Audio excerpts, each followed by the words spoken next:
Good evening बच्चा। सुरभि, आपको आवाज आ रही है? Yes, sir. Good evening, sir.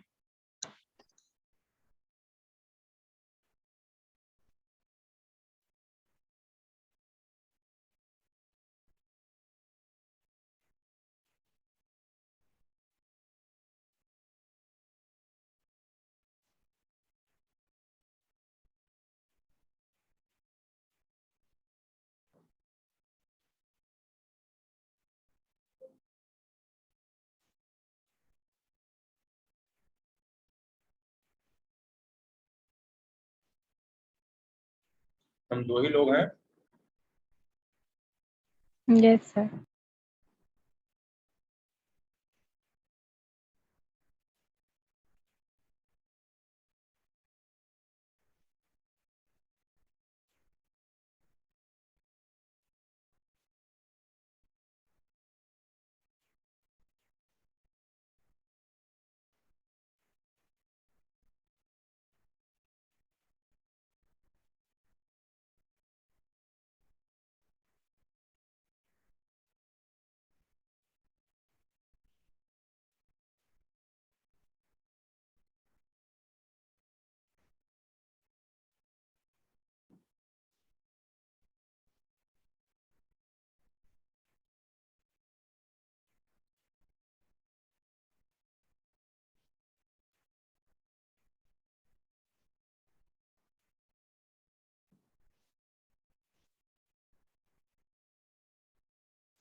चलो भाई, 3 लोग हो गए।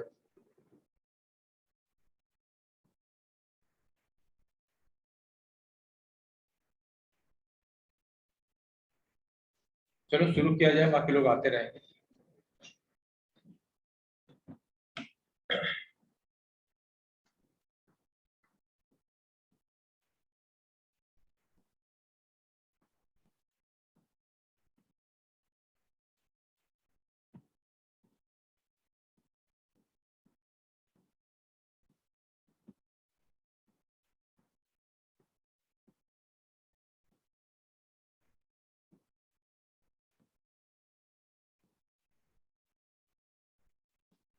हम लोग कहाँ पढ़ रहे थे?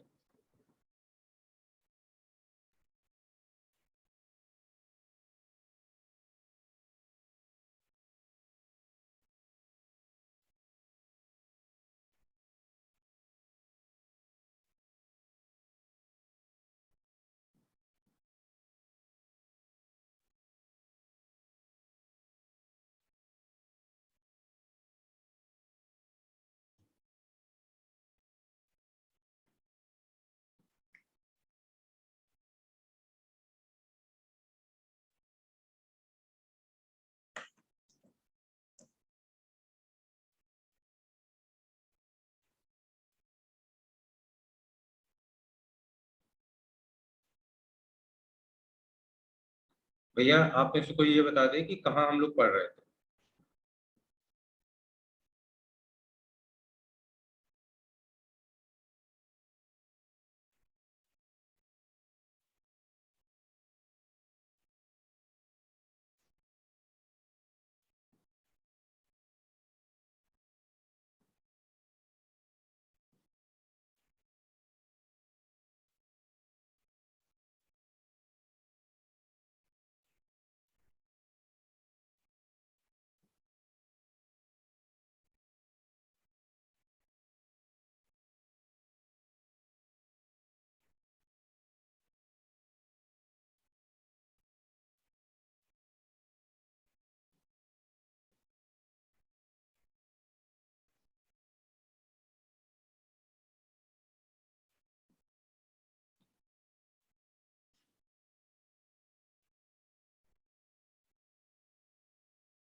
बेटा, कोई बोलेगा?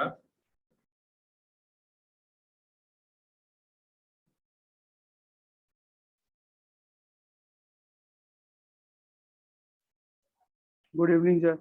Good evening. प्रत्युष, हम लोग कहाँ थे?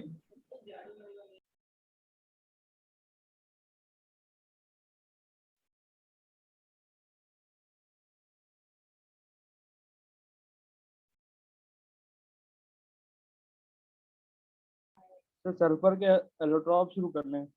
ठीक।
हम लोग को स्टार्ट करना है allotropes of sulphur.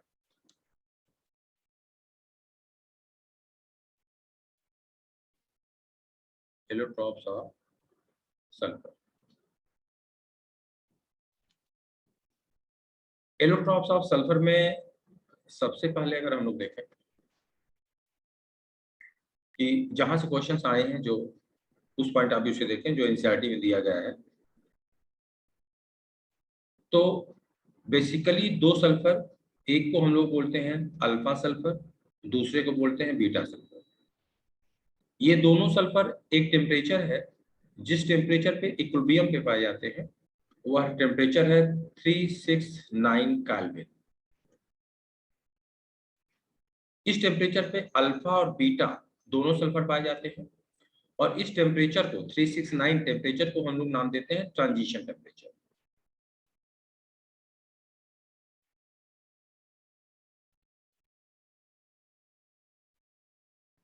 Transition temperature यानी एक ऐसा टेम्परेचर जिसपे अल्फा और बीटा दोनों पाए जाते हैं।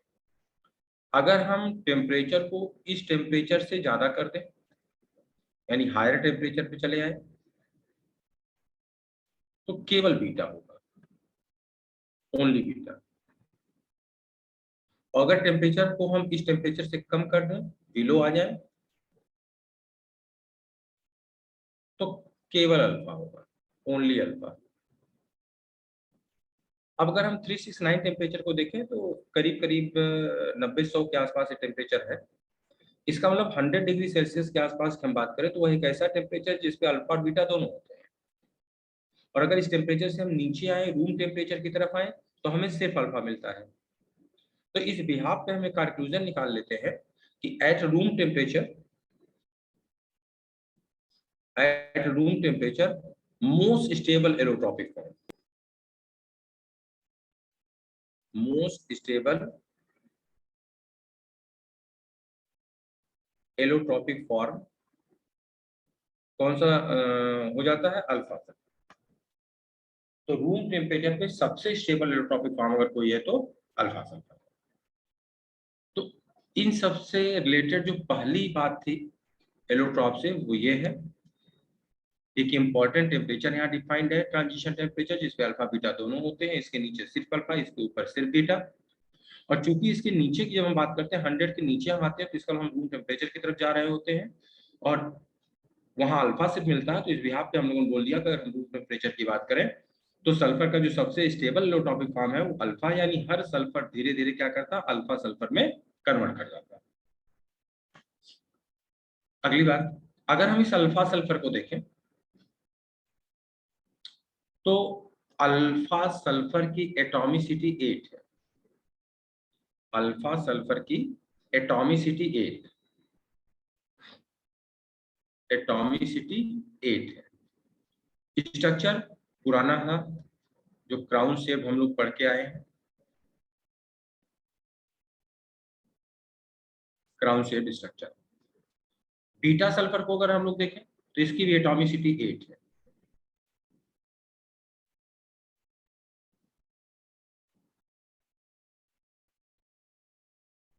और इसका स्ट्रक्चर भी है क्राउन शेप। बस दोनों के क्राउन शेप स्ट्रक्चर में क्या है, एंगल और शार्पनेस का अंतर है बस।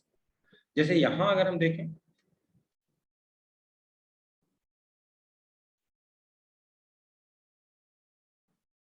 तो यहां आपको नेडल लाइक क्रिस्टल्स मिल जाते हैं। यानी जो एंगल है, जो बेंट स्ट्रक्चर है सल्फर के चारों तरफ, वहां जो एंगल है बहुत शार्प एंगल है, नेडल लाइक क्रिस्टल्स मिल जाते हैं। अदरवाइज दोनों के स्ट्रक्चर में और कोई अंतर नहीं है। अल्फा और बीटा का स्ट्रक्चर दोनों की एटॉमिसिटी 8 है, दोनों के स्ट्रक्चर क्राउन शेप होते हैं।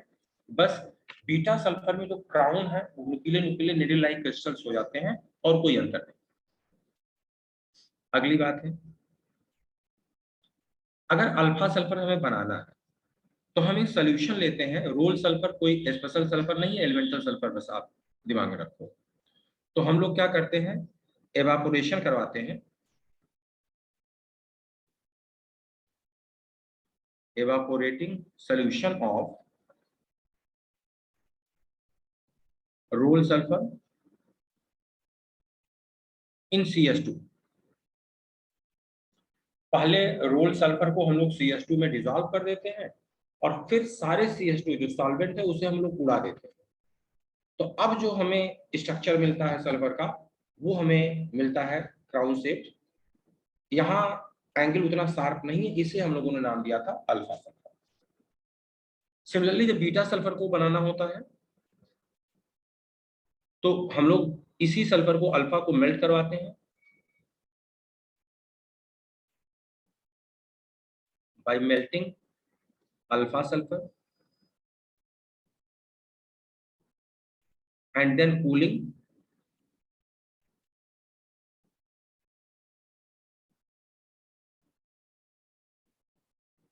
till crust is formed।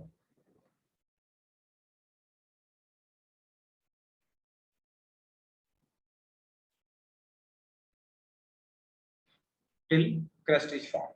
इसमें क्या करते हैं, एक डिश लिया हमने, कटोरी, इसमें हमने इसी अल्फा सल्फर को पिघला दिया, और अल्फा सल्फर को पिघलाने के बाद हम छोड़ देते हैं ठंडा होने के लिए।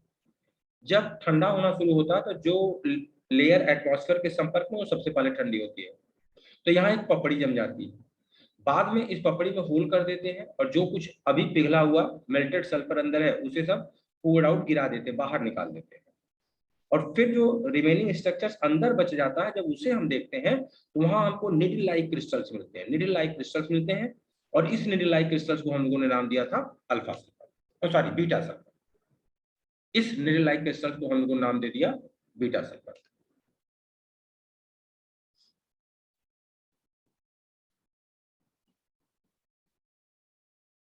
इसके बाद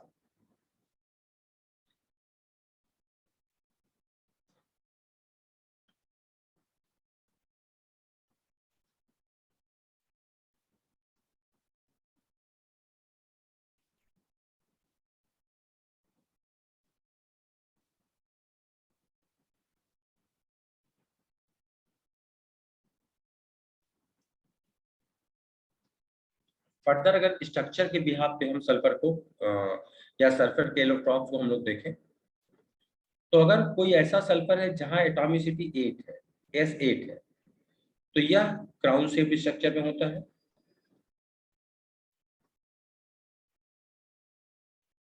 अगर हमारे पास एक ऐसा सल्फर है जहां एटॉमिसिटी 6 है, तो यह चेयर शेप में होता है। इसे नाम देते हैं साइक्लो S6।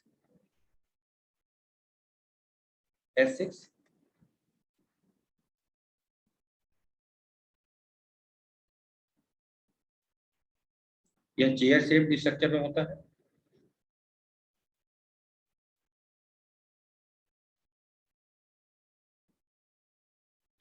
और अगर एटॉमिसिटी सल्फर की 5 से लेके 2 है, यानी कम से कम 2 सल्फर, ज्यादा ज्यादा 5 सल्फर है, तब यह लीनियर हो जाता है, और इसे नाम देते हैं कटाना sulphur.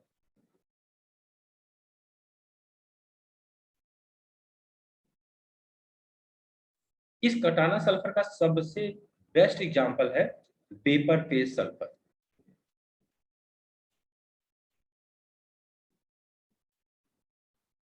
Vapour phase sulphur.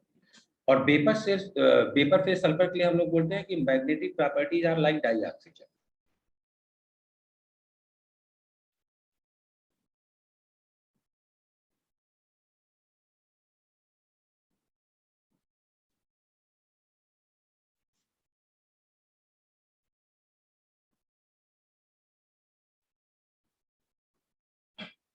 Magnetic properties are like dioxygen, क्या मतलब इसका होता है?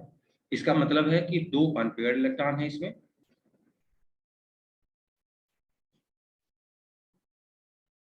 इन pi star in antibonding pi molecular orbital. इसमें दो अनपेयर्ड इलेक्ट्रॉन होते हैं in antibonding pi molecular orbital. इतनी कहानी है सल्फर के एलोट्रॉप्स के। अब आइए इसको एनसीईआरटी से हम लोग देख लेते हैं।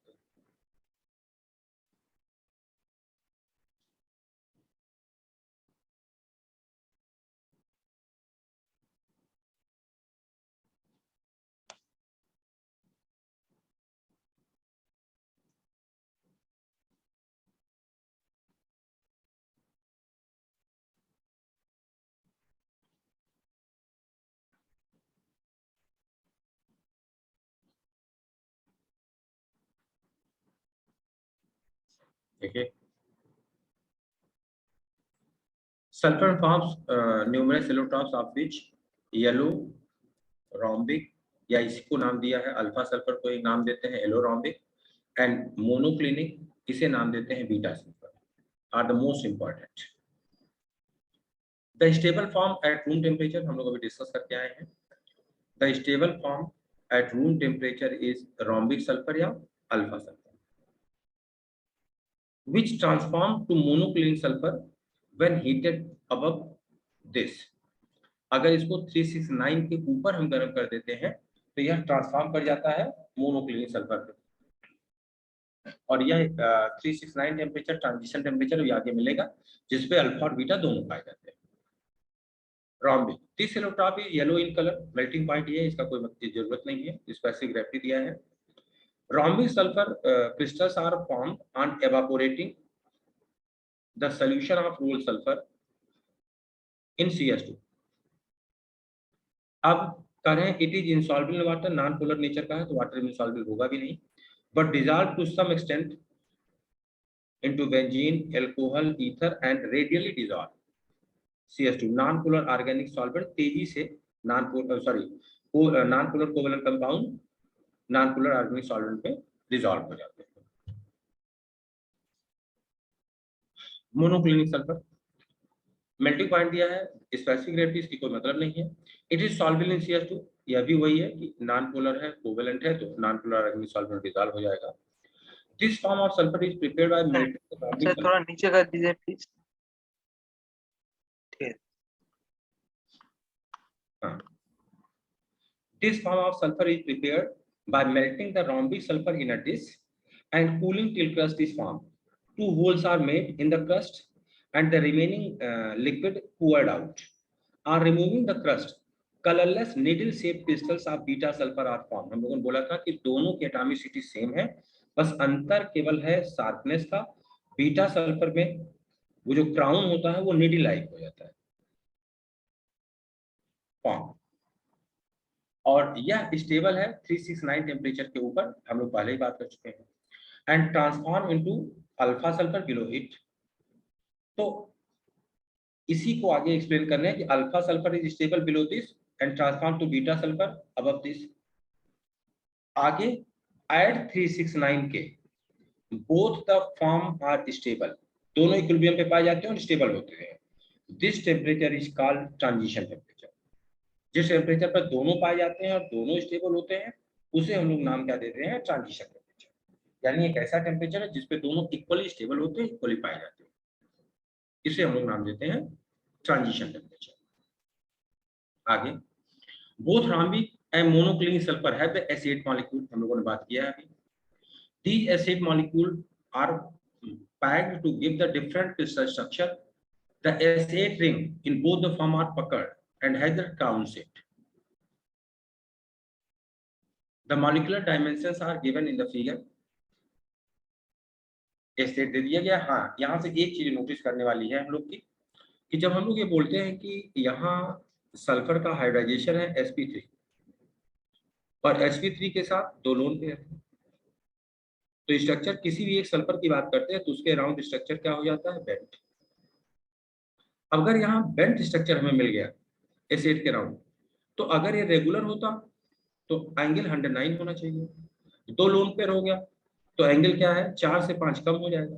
तो अगर इस हिसाब से हम देखें, जो हम लोग केमिकल बॉन्डिंग पढ़ते हुए आते हैं, तो यहाँ इसमें से अगर हम 4.5 एवरेज निकाल दें तो एंगल इसका वाटर के आसपास होना चाहिए था 104.5, लेकिन यहाँ एंगल क्या है, 107। तो ये एक चीज दिमाग में रखने वाली बात है जब एनसीईआरटी की बात कर रहे हैं कि अगर पूछ लिया जाए कि ठीक है भाई, जो आपका अल्फा सल्फर है या जो क्राउन शेप अल्फा सल्फर है, उसमें सल्फर के अराउंड एंगल क्या मिलता है, तो यहाँ से अगर हम बॉन्डिंग वाले अपने नॉलेज का इस्तेमाल करेंगे तो 104 105 के आसपास आएगा, जबकि एंगल कितना है, 107।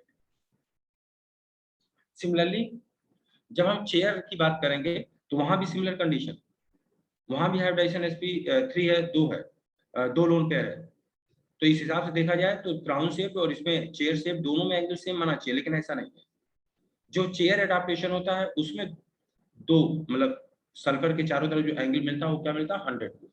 तो यह एक चीज थोड़ा सा ध्यान में रखने वाली बात है इनके स्ट्रक्चर में। और बॉन्ड लेंथ में कोई बहुत ज्यादा नहीं, लेकिन हाँ थोड़ा सा अंतर बॉन्ड लेंथ में भी दे रहे हैं कि जहां आपके क्राउन शेप में 204 मिलता है, यहाँ 205.7 मिलता है, तो करीब करीब काफी क्लोज है। तो ठीक है, इसमें तो चल भी जाएगा कि 204 205 है, लेकिन हाँ बॉन्ड एंगल में डिफरेंस बॉन्ड लेंथ की तुलना में ज्यादा है। तो ये दिमाग में रखने वाली बात है कि क्राउन शेप में 107 होता है और चेयर शेप में 102 होता है। आगे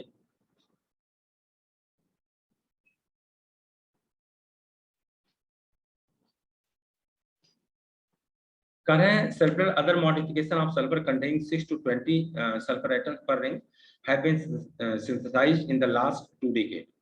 In cyclohexanes, the ring adopt the chair form and the molecular dimensions यहाँ दी गई हैं। At elevated temperature, अभी हम लोगों ने जो कटाना की बात किया है, at elevated temperature around 1000 Kelvin, S2 is the dominant species and is paramagnetic like O2। इसे हम लोग नाम देते हैं वेपर फेज सल्फर। ठीक, एग्जांपल में इन्होंने इस बात को एक्सप्लेन कर लिया है कि which form of sulphur shows paramagnetic behaviour. तो जितना सल्फर किलोटॉप्स हम लोगों ने पढ़ा उसमें सिर्फ एक पैरामैग्नेटिक सल्फर है, वो है S2। और होता क्या है, तो देखो यहाँ नाम इन्होंने दिया है, in vapour state sulphur partially exist as S2 molecule which has the 2 unpaired electron in the anti bonding by molecular orbital, और इसकी यह प्रॉपर्टी किसकी तरह है, like O2।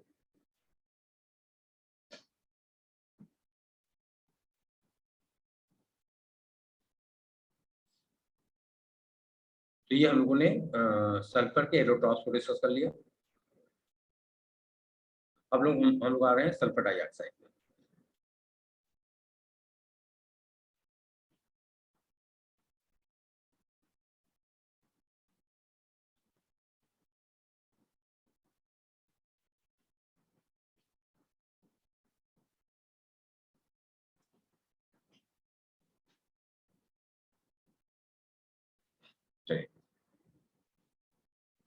Sulfur dioxide is formed together with a little of 6 to 8% sulfur dioxide when sulfur is burnt in air or oxygen।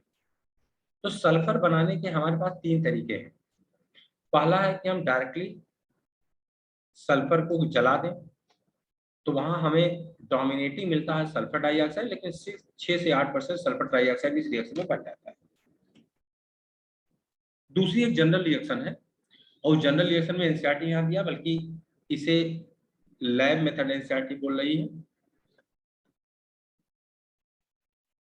इसे हम एक general reaction की तरह ले सकते हैं क्या, कि हम किसी भी सल्फाइड साल्ट को ले लें या किसी भी हम हाइड्रोजन सल्फाइड साल्ट को ले लें और इसको रिएक्शन करवा दें डाइल्यूट एसिड के साथ।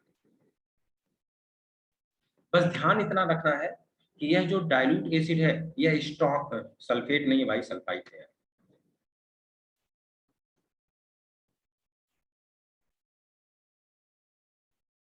SO3 -2 and HSO3 minus. बस यहां ध्यान ये रखना है कि जो ये डाइल्यूट एसिड हमने सिलेक्ट किया है इसकी एसिडिक स्ट्रेंथ सल्फ्यूरस एसिड से ज्यादा होनी चाहिए, बस और कुछ नहीं। जैसे हम डाइल्यूट HCl का इस्तेमाल कर लें, जैसे हम डाइल्यूट H2SO4 का इस्तेमाल कर लें, कोई भी ऐसा एसिड ले लें, बस ये ध्यान रखना है कि इसके तुलना में स्ट्रॉन्गर एसिड होना चाहिए। और जब कभी भी ऐसा हम लोग करेंगे तब हमेशा हमको मिल जाता है सल्फर डाइऑक्साइड, एक नॉर्मल साल्ट मिलेगा इसके साथ, और साथ मिलती है H2O, हमेशा ऐसा होता है। तो एक रिएक्शन नहीं, आप कई रिएक्शन इस पे बना सकते हो।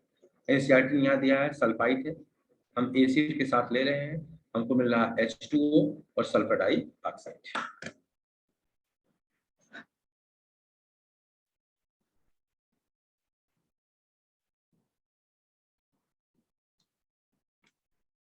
एक रिएक्शन साइड में हम लिख लेते हैं।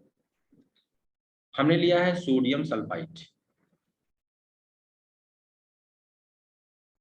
हम इसकी रिएक्शन करवा रहे हैं HCl के साथ, हमें मिल जाएगा सोडियम का क्लोराइड, साथ मिल जाएगी सल्फर डाइऑक्साइड, साथ मिल जाएगा H2। ठीक, इसको अगर हम लेफ्ट राइट में सारी चीजें जो आयनिक फॉर्म में है उसे हम आयनिक फॉर्म में लिखते हैं, तो ये plus -2 plus minus plus minus, जो कॉमन चीजें दोनों साइड में उसे हम लोग काट देते हैं। यहाँ से Na उड़ गया, यहाँ से ये उड़ गया, यहाँ से Cl उड़ गया, यहाँ से Cl उड़ गया। तो अब अगर आयनिक इक्वेशन को यहाँ हम लोग लिखें तो हमारे पास बचा क्या है, SO3 -2। अब चूंकि हमारी रिएक्शन बैलेंस नहीं है इसलिए कोएफिशिएंट मतलब आपके एनसीईआरटी से मैच नहीं करेगा। आपको मिल गई है सल्फर डाइऑक्साइड और H2। तो ऐसे ढेर सारी हम रिएक्शन को देख सकते हैं।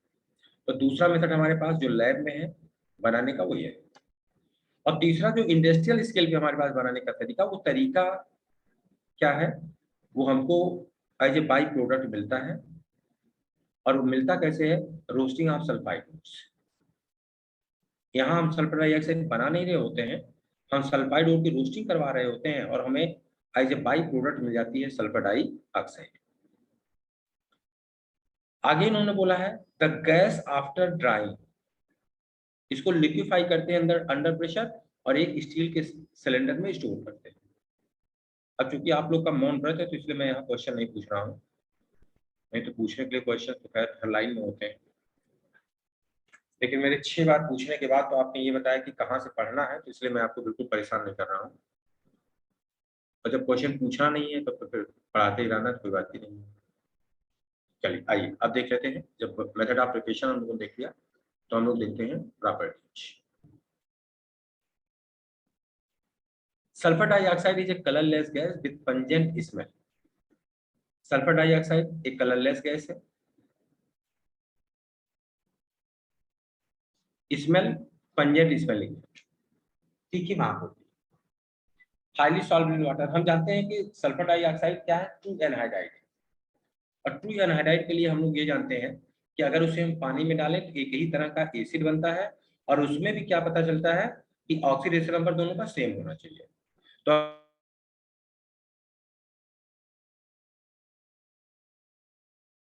नंबर +4 है, अगर इसे हम पानी में डालेंगे तो हमको जो एसिड मिलेगा उसमें ऑक्सीडेशन नंबर हमारा +4 होगा। तो अगर सल्फर डाइऑक्साइड को हम पानी के अंदर डाल देते हैं तो हमको क्या मिलता है, सल्फ्यूरस एसिड। आगे बोल रहे हैं it liquefied at room temperature under the pressure of the 2 atmosphere and boil at 3. ये इसका कोई जरूरत कभी नहीं पड़ती है। Sulphur dioxide when pass through water forms a solution of sulfurous acid, well known है एनहाइड्राइड है, तो पानी में हाइड्रोलाइज करके क्या देगा, सल्फ्यूरस एसिड देगा। It react radially with sodium hydroxide solution forming the sodium sulfide, which then react with more sulfur dioxide to form the calcium hydrogen sulfide. और आगे एनसीईआरटी क्या लिख रही है, in this reaction with water and alkalis both, दोनों की property कैसी है, सिमिलर है। मतलब क्या है इसका, देखिए जरा, हमारे पास NaOH है, हमने इस NaOH के एक्वस सॉल्यूशन में कार्बन डाइऑक्साइड पास कर दिया, हमको मिल जाएगा सोडियम का कार्बोनेट। सोडियम का कार्बोनेट वाटर सॉल्युबल होता है, तो इसका मतलब यहाँ हमें क्या मिल गया, क्लियर सोल्यूशन। क्यों, सोडियम वाटर, अगर वाटर सॉल्युबल हमें क्या मिल गया, क्लियर सोल्यूशन। अब हमने फिर क्या किया, इसके रिएक्शन करवाएंगे, यहाँ H2O भी बनेगा ही बनेगा, ये क्लियर सोल्यूशन मिल गया। अब फर्दर अगर इस हम सोडियम कार्बोनेट में पानी के साथ, पानी ऑलरेडी है ही है, अगर इसमें फिर हम कार्बन डाइऑक्साइड पास करते हैं, तब यहाँ हमें एक मिल्की सोल्यूशन मिलता है। और मिल्की सोल्यूशन क्यों मिलता है, क्योंकि हमें बनता है सोडियम हाइड्रोजन कार्बोनेट, और सोडियम हाइड्रोजन कार्बोनेट क्या है, relatively less soluble in comparison to sodium carbonate. तो इसलिए हमें क्या मिल जाता है, सोडियम हाइड्रोजन कार्बोनेट, और इसका कैसा मिल जाता है, एक मिल्की सोल्यूशन हमें मिलता है, यानी जो ऊपर क्लियर कलरलेस सोल्यूशन था वो कैसा दिख रहा है, मिल्की। तो एनसीईआरटी कह रही है बिल्कुल इसी पैटर्न पे, जिस पैटर्न पे कार्बन डाइऑक्साइड NaOH से रिएक्शन करती है, उसी पैटर्न पे सल्फर डाइऑक्साइड भी NaOH से रिएक्शन करती है। यानी reaction towards NaOH, CO2 and SO2 both react in similar ways। यहाँ भी सबसे पहले सोडियम सल्फाइड वाटर सॉल्वेंट का क्लियर सोल्यूशन मिलेगा, और फर्दर जब उस क्लियर सोल्यूशन में आप सल्फर डाइऑक्साइड पास कर दोगे तो आपको एक मिल्की सोल्यूशन मिल जाता है due to formation of sodium hydrogen sulphide.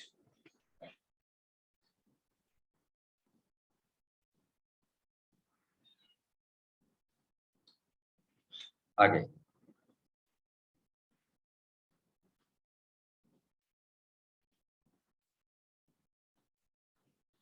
Sulphur dioxide react with chlorine in the present, important reaction है।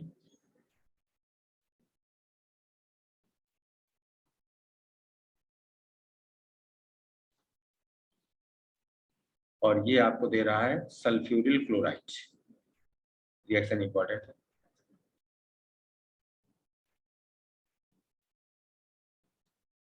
और यहाँ जो चीज कैटलिस्ट के रूप में काम कर रही है वो क्या है, चारकोल। यहाँ जो कैटलिस्ट इस्तेमाल हो रहा है चारकोल, इंपॉर्टेंट रिएक्शन है। In the absence of catalyst ये रिएक्शन नहीं होगी। और ये तो वेल नोन रिएक्शन है, अभी आगे हम लोग को फिर मिलेगी कि कैटालिटिक ऑक्सीडेशन सल्फर डाइऑक्साइड का हम करवाते हैं, हमें मिलती है सल्फर डाइऑक्साइड। ये दोबारा भी आगे हम लोग को फिर मिलेगी। When moist sulfur dioxide behaves as a reducing agent, for example, it convert iron third iron। देखिए सल्फर डाइऑक्साइड की अगर हम बात करें तो चूंकि ऑक्सीडेशन नंबर इंटरमीडिएट है, या ऊपर और नीचे दोनों जा सकती है। अगर ये ऊपर और नीचे दोनों जा सकती है तो ये oxidising agent as well as reducing agent दोनों काम कर सकती है। तो जब हम फेरिक के साथ इसकी रिएक्शन करवा रहे हैं तो फेरिक का क्या कर रही है, रिडक्शन कर रही है, और हमको क्या मिल जाता है, फेरस, और इसका इटसेल्फ क्या हो गया है, ऑक्सीडेशन। दूसरा, अगर हम MnO4 के साथ इसकी रिएक्शन करवा रहे हैं तो भी हो क्या रहा है, इसका हो रहा है ऑक्सीडेशन। तो यह टाइट्रेशन के लिए, ये वाली रिएक्शन इसकी टाइट्रेशन के लिए इस्तेमाल होती है। और हम लोग बोलते हैं कि जो पिंक सोल्यूशन है KMnO4 का, वो डिकलराइज हो जाता है on passing the sulphur dioxide. क्यों, due to the formation of Mn+2। तो यह टाइट्रेशन के लिए है, या कह लो सल्फर डाइऑक्साइड का अगर टेस्ट करना हो हमें, हमें जो गैस दी गई वो सल्फर डाइऑक्साइड है या नहीं है, तो कंफर्मेटरी टेस्ट तो ये नहीं है, लेकिन one of the primary test इसका हम इस्तेमाल करते हैं कि दी गई गैस को हम एसिडिक सोल्यूशन ऑफ KMnO4 से पास करते हैं। अगर उसका पिंक पर्पल जो भी कलर है वो डिकलराइज हो जाता है, तो हम ये मान के चलते हैं कि जो हमें गैस दी गई थी वो क्या थी, सल्फर डाइऑक्साइड। तो ऐसी सारी रिएक्शन जो टाइट्रेशन से रिलेटेड है वो नीट के पॉइंट ऑफ व्यू से इंपॉर्टेंट है। आगे अगर हम इसी सल्फर डाइऑक्साइड की रिएक्शन करवाते हैं H2S के साथ, तो हम ये जान रहे हैं कि सल्फर यहाँ -2 है, इसके नीचे जा नहीं सकता, तो इसका रिडक्शन हो ही नहीं सकता, ये ऑक्सीडाइजिंग एजेंट तरह काम नहीं करेगा। इसके पास एक ही विकल्प है कि ऊपर आए, और जब -2 से ऊपर आएगा तो इसका होगा ऑक्सीडेशन, तो एक्ट एज रिड्यूसिंग एजेंट। और जबकि सल्फर डाइऑक्साइड के पास दोनों विकल्प है, या ऑक्सीडाइजिंग रिड्यूसिंग दोनों हो सकता है, डिपेंड करता है सामने वाला कैसा है। तो चूंकि सामने वाला सिर्फ रिड्यूसिंग एजेंट है, तो यह कैसे काम करेगा, ऑक्सीडाइजिंग एजेंट की तरह। अब क्या होगा, यहाँ हमें मिल जाएगी एलिमेंटल सल्फर और साथ में क्या मिल जाता है, H2। तो अगर ये ऑक्सीडाइजिंग एजेंट की तरह काम कर रहा है तो इसका क्या हो, रिडक्शन K+6 से कहाँ चला गया, 0 में। और चूंकि ये रिड्यूसिंग एजेंट की तरह काम कर रहा है तो इसका क्या होगा, ऑक्सीडेशन से -2 से कहाँ चला गया, 0 में। तो अगर हम सल्फर डाइऑक्साइड की बात करें तो दोनों की तरह काम कर सकता है। तो इसके दो रिड्यूसिंग की दो रिएक्शन ये दी गई है, फेरिक और MnO4 और KMnO4 वाली, और ऑक्सीडाइजिंग की रिएक्शन ये हो गई। इस रिएक्शन में सल्फर डाइऑक्साइड कैसे काम कर रहा है, एज ऑक्सीडाइजिंग एजेंट। इन सब में KMnO4 वाली रिएक्शन इंपॉर्टेंट है, टाइट्रेशन के काम आती है। आगे, the molecule of sulphur dioxide is angular. ये चीज थोड़ी सी समझाने वाली चीज है। जो आपने रेजोनेंस की कंडीशंस पढ़ी हैं, अगर उस रेजोनेंस के कंडीशन को हम देखें तो उस हिसाब से हमें समझ में आता है कि सल्फर डाइऑक्साइड को रेजोनेंस नहीं शो करना चाहिए, क्योंकि सल्फर डाइऑक्साइड का स्ट्रक्चर है। रेजोनेंस की जो कंडीशंस हैं वो कंडीशंस यहाँ मैच नहीं कर रही है, तो इसका मतलब सल्फर डाइऑक्साइड को रेजोनेंस नहीं शो करना चाहिए। लेकिन एनसीईआरटी ने बोला है तो इस बात को मान के चल रहे हैं कि रेजोनेंस शो करेगा। और जब ये रेजोनेंस शो करेगा तो अब हमें इस बात को जस्टिफाई करना है कि रेजोनेंस कैसे शो करेगा। तो आइए देखा जाए क्या कोई तरीका है कि रेजोनेंस शो कर सकता है।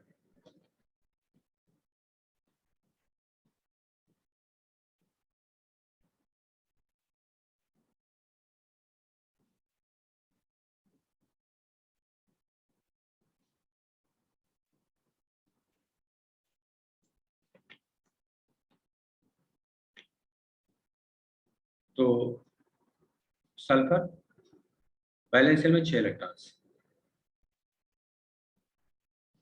इस सल्फर ने एक ऑक्सीजन वैलेंस शेल में 6 इलेक्ट्रॉन्स, इसे बांड बना लिया। सल्फर का ऑक्टेट पूरा हो गया, इस वाले ऑक्सीजन का भी ऑक्टेट पूरा हो गया। अब अगला ऑक्सीजन है, इसके भी वैलेंस शेल में 6 इलेक्ट्रॉन। अब सल्फर यहाँ क्या करे, कोऑर्डिनेट बांड बनाए, क्योंकि इसका ऑक्टेट पूरा हुआ अगर हम ऑक्टेट रूल को फॉलो कर रहे हैं। लेकिन हम लोग कहते हैं चूंकि सल्फर सेंट्रल एलिमेंट है, उसके पास वेकेंट डी ऑर्बिटल है, तो जिन एटम्स के पास वेकेंट डी ऑर्बिटल होता है उनके लिए ऑक्टेट रूल को फॉलो करना जरूरी नहीं होता। अदरवाइज ऑक्टेट रूल तो एक यूनिवर्सल कॉन्सेप्ट है। लेकिन जहां वेकेंट डी ऑर्बिटल होता है वो elements by the utilisation of their vacant d orbital they can expand their octet, वो अपने ऑक्टेट को बढ़ा सकते हैं। इसलिए उन एलिमेंट्स के केस में हम लोग ऑक्टेट को फॉलो नहीं करते, हम कोशिश करते हैं ज्यादा बांड बने। क्यों, बांड फॉर्मेशन एक्सोथर्मिक होता है, और अगर ज्यादा बांड बनेगा तो निकलेगी एनर्जी ज्यादा, बचेगी एनर्जी कम, स्टेबिलिटी ज्यादा हो जाएगी, तो इसलिए वहां ऑक्टेट को फॉलो नहीं करते। लेकिन अगर हम ऑक्टेट को फॉलो नहीं करेंगे फिर रेजोनेंस वाली बात को प्रूफ नहीं कर पाएंगे। तो यहाँ अगर हम ऑक्टेट को फॉलो करके चलें तो हमने क्या किया कि भाई सल्फर ने क्या किया, इस इलेक्ट्रॉन को शेयर कर लिया, इससे शेयर कर दिया। क्या अब हम रेजोनेंस शो कर सकते हैं कि अगर इस इलेक्ट्रॉन को शेयर किया तो एक स्ट्रक्चर ये बन गया, सिंगल डबल बॉन्ड हमें मिल चुका है। और पाई इलेक्ट्रॉन को क्या करेंगे, अगले स्ट्रक्चर में डिलोकलाइज कर देंगे, तो हमें अगला रेजोनेटिंग स्ट्रक्चर इसका मिल जाएगा, जैसे ओजोन के लिए हम लोग करते हैं। लेकिन अगर ऑक्टेट रूल को ना फॉलो करोगे, आप एक्सटेंडेड ऑक्टेट की बात करोगे, डी ऑर्बिटल का यूटिलाइजेशन करोगे, तो फिर आप रेजोनेंस को यहाँ जस्टिफाई नहीं कर पाओगे। क्योंकि एनसीईआरटी कह रही है दो रेजोनेंस का हाइब्रिड है, तो फिर हमें ऑक्टेट को फॉलो करके इस बात को करना पड़ेगा। अब अगला एक क्वेश्चन आपसे पूछा जा सकता है कि सल्फर डाइऑक्साइड का लुईस स्ट्रक्चर बताइए आप, क्या इसमें 4 ऑप्शन दे दिया जाए और पूछ लिया जाए which are the following correct Lewis structure of sulphur dioxide. तो याद रखना, जब लुई डॉट स्ट्रक्चर आप बनाते हो तो वहां कोऑर्डिनेट बांड का कोई अस्तित्व नहीं है, वहां कोऑर्डिनेट बांड जैसा कोई बांड नहीं होता, सारे कोवेलेंट बांड होते हैं। तो अब इसका लुई डॉट स्ट्रक्चर हम कैसे बना सकते हैं, तो ध्यान क्या देना है, लुई डॉट स्ट्रक्चर में जो इलेक्ट्रॉन्स बॉन्डिंग में इन्वॉल्व होते हैं उन्हें हम लाइन से शो करते हैं, और जो इलेक्ट्रॉन्स बॉन्डिंग में इन्वॉल्व नहीं होते उन्हें हम डॉट से शो करते हैं। तो आइए जरा इसका लुई डॉट स्ट्रक्चर बनाए, देखिए कैसा बनेगा। ये तो हमने रेजोनेंस के लिए बोल दिया कि 2 रेजोनेंस हो गया, एक इधर हम दिखा देंगे और डबल बॉन्ड ये दिखा देंगे, तो एक स्ट्रक्चर फर्स्ट स्ट्रक्चर सेकंड, दोनों का रेजोनेंस हाइब्रिड है। लेकिन लुई डॉट स्ट्रक्चर बनाना है, कितने इलेक्ट्रॉन्स हैं, 6। इस ऑक्सीजन पास कितने इलेक्ट्रॉन्स हैं, 6। इसके इन दोनों इलेक्ट्रॉन से बॉन्ड बना लिया तो इसको हम डॉट के रूप में शो नहीं करेंगे। आगे इस सल्फर के पास अभी 4 इलेक्ट्रॉन बचे और इधर एक ऑक्सीजन, इसके पास 6 इलेक्ट्रॉन है। अब लुई डॉट स्ट्रक्चर बनाते समय हम क्या बोलते हैं, अभी ऊपर हमने दिखाया है कि कोऑर्डिनेट बॉन्ड के लिए हम लोग की जो एक प्रचलित मान्यता है, जो हम लोग बोलते हैं कि जब कोऑर्डिनेट बॉन्ड बनता है तो सल्फर अपने 2 इलेक्ट्रॉन इसे शेयर कर लेता है, लेकिन एक्चुअल में ऐसा नहीं होता। एक्चुअल में बैलेंस बॉन्ड थ्योरी के कॉन्सेप्ट को फॉलो करते हैं। वो क्या कहती है, वो कहती है कि कोई भी एलिमेंट तब तक बॉन्ड नहीं बनाएगा जब तक उसके पास अनपेयर इलेक्ट्रॉन ना हो, क्योंकि वो कहती है अनपेयर इलेक्ट्रॉन्स को पेयर करने के लिए एलिमेंट बॉन्ड बनाता है। तो यहाँ अब हम इस कोऑर्डिनेट बॉन्ड के फॉर्मेशन को कैसे एक्सप्लेन करते हैं, तो हम कहते हैं एक्चुअली जो सल्फर 2 इलेक्ट्रॉन से शेयर करता है वो ये नहीं होता, सल्फर अपना 1 इलेक्ट्रॉन एग्जैक्टली पहले इसे दे देता है।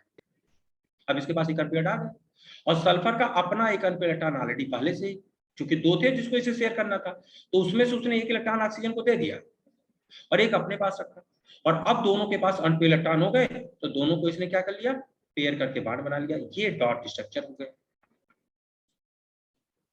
तो डॉट स्ट्रक्चर में कोऑर्डिनेट बॉन्ड जैसा कुछ नहीं। अब इसको आप चाहो तो एनसीईआरटी ने जो लुई डॉट स्ट्रक्चर बना रखा है उसे कंपेयर करके देखो। हमने सिंगल बॉन्ड जिधर शो किया उस वाले फिगर से कंपेयर कर लो, देखो सारे डॉट्स सारे बॉन्ड सब आपको दिख जाएंगे सिमिलर में। तो ऐसा कोई क्वेश्चन आया तो नहीं है, लेकिन जो आप लोग गाइडिंग करते हो मॉड्यूल्स वगैरह करते हो उसमें एक आध बार आ जाता है कि बताओ इसका dot structure which are the following correct dot structure and so on. तो एक आइडिया आपको रहना चाहिए कि अगर कभी डॉट स्ट्रक्चर बनाने को आ जाए, या आप सिक्का है कि रेजोनेंस हाइब्रिड ये है, तो जो हम स्ट्रक्चर पढ़ के चलते हैं डी ब्लॉक के presence of vacant D architect के कारण, उस बिहाफ पे हम रेजोनेंस को एक्सप्लेन नहीं कर पाएंगे। अगर रेजोनेंस हमें एक्सप्लेन करना तो हमें आर्किटेक्ट की सीमा में रखना है, ऐसे स्ट्रक्चर्स में। तो आई होप ये बात क्लियर है। आगे चलें, किसी कोई क्रॉस क्वेश्चन इस पे करना है? चलो कोई बात नो सर। ठीक।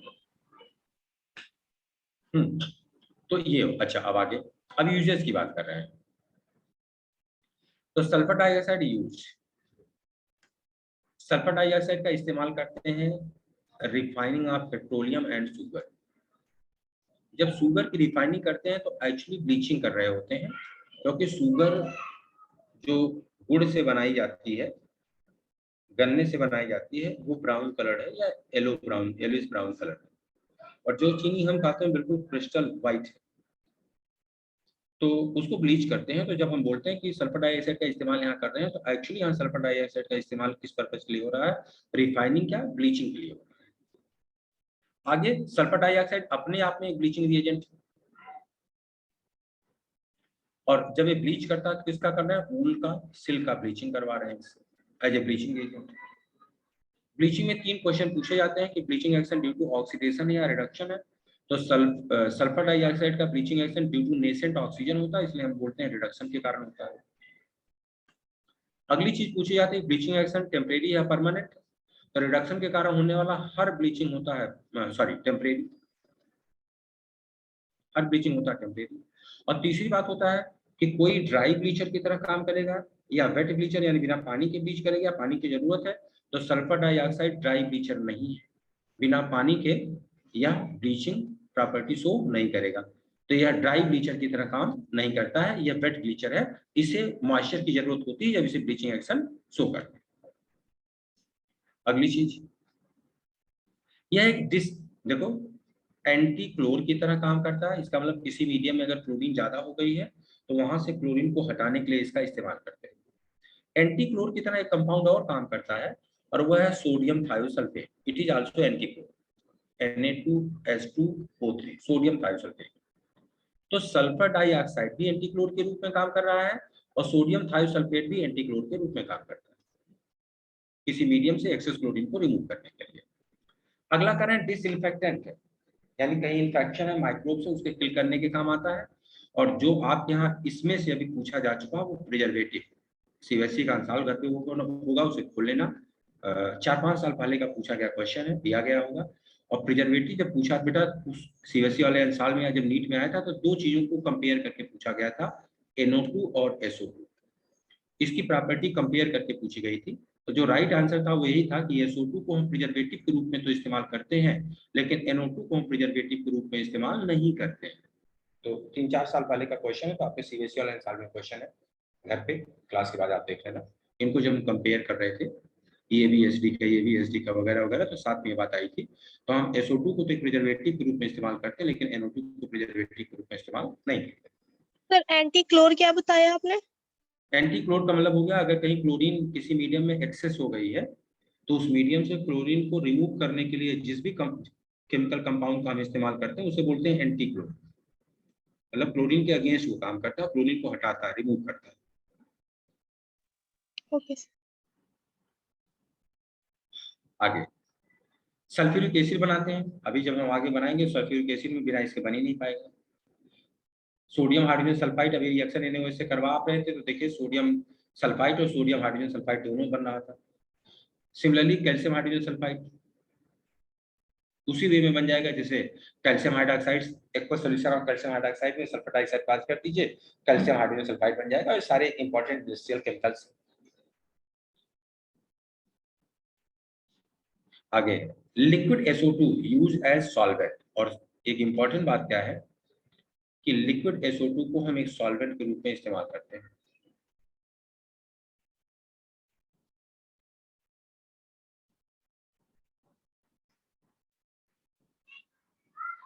तो ये दिमाग में रखने वाली बात है कि लिक्विड SO2 को हम इस सॉल्वेंट के रूप में इस्तेमाल करते हैं। ये भी पोलर सॉल्वेंट होगा, ये नॉन एक्वस पोलर सॉल्वेंट है। मतलब पानी की तरह इसे हम सॉल्वेंट के रूप में इस्तेमाल तो कर रहे हैं, लेकिन ये वाटर नहीं है। ऐसे हम लोग लिक्विड N2O4 को भी नॉन एक्वस पोलर सॉल्वेंट के रूप में इस्तेमाल करते हैं।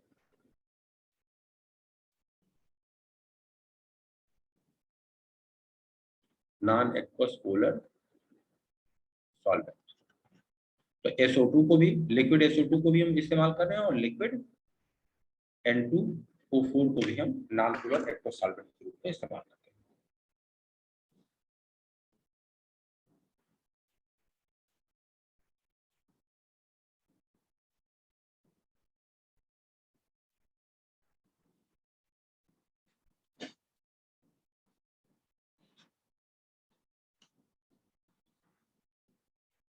देख लीजिए एनसीईआरटी ने यहाँ 3 इंटेस्ट क्वेश्चन पूछा। मुझे लग रहा है तीनों इंटेस्ट क्वेश्चन का आंसर आपके पास है। क्या होता है कि जब फेरस साल्ट में हम कार्बन सल्फर डाइऑक्साइड पास कर देते हैं, फेरिक में कन्वर्ट कर जाता है। कह रहे हैं कि आपको बताना है जो 2 SO बांड है वो सब आइडेंटिकल हैं या नहीं है। तो चूंकि रेजोनेंस हो रहा था तो आइडेंटिकल ही होंगे। और तीसरा है हम SO2 को डिटेक्ट कैसे करेंगे। तो अभी हमने बोला था कि एक रिएक्शन एनालिटिकल वाली रिएक्शन है। हम इस SO2 को एसिडिक सोल्यूशन ऑफ KMnO4 पास कर देते हैं और डिकलराइज हो जाएगा। तो हमें पता चल जाएगा कि जो गैस हमको दी गई थी वो sulphur dioxide, oxy acid of sulphur.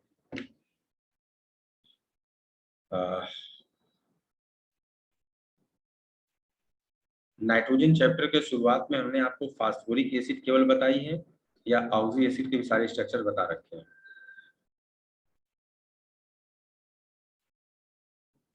जब एनहाइड्राइड वगैरह मैंने आपको बताया होगा तो उस समय मैंने सिर्फ फास्फोरिक एसिड के ही ऑक्सी एसिड डिस्कस किए थे या फिर सल्फर के भी ऑक्सी एसिड डिस्कस कर दिए थे।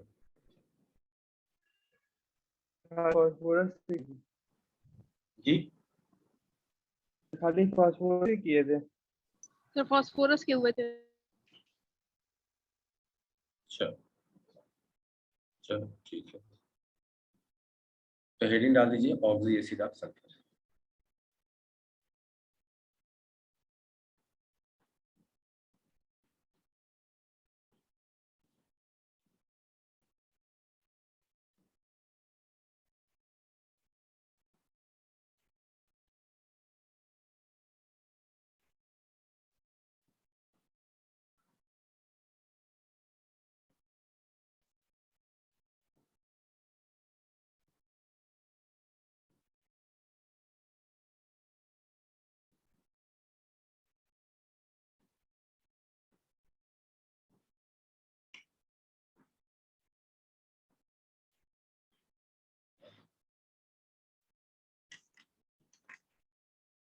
ऑक्सीजन एक लाइट आप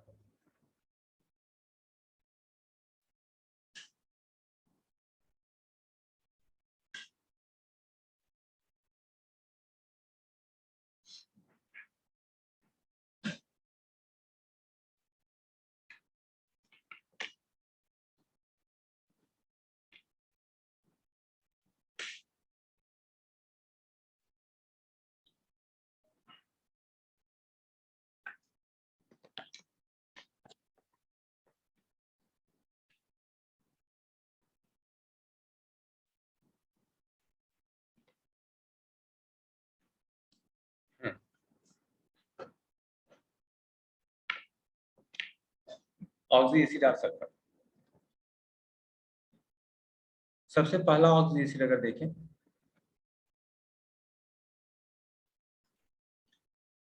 having peroxide linkage,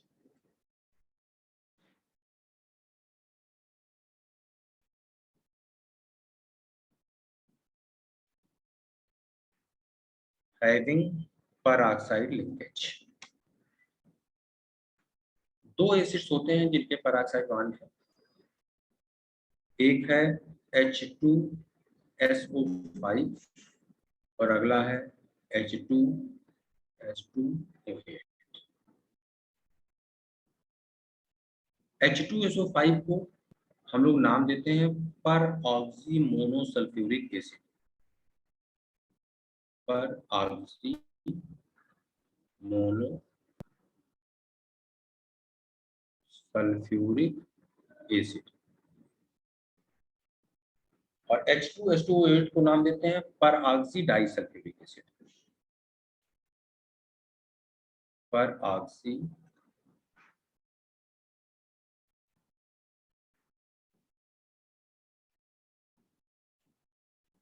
disulphuric acid.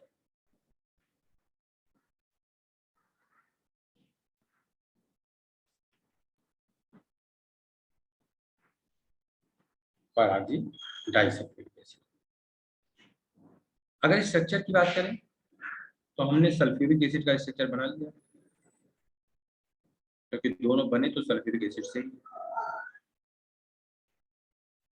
क्योंकि इनके नाम में पर लगा है तो इसका मतलब इसमें पेरोक्साइड बॉन्ड होना चाहिए। पर दो ही कंडीशन में लगता है, या तो पेरोक्साइड बॉन्ड हो और या तो +7 ऑक्सीडेशन स्टेट हो।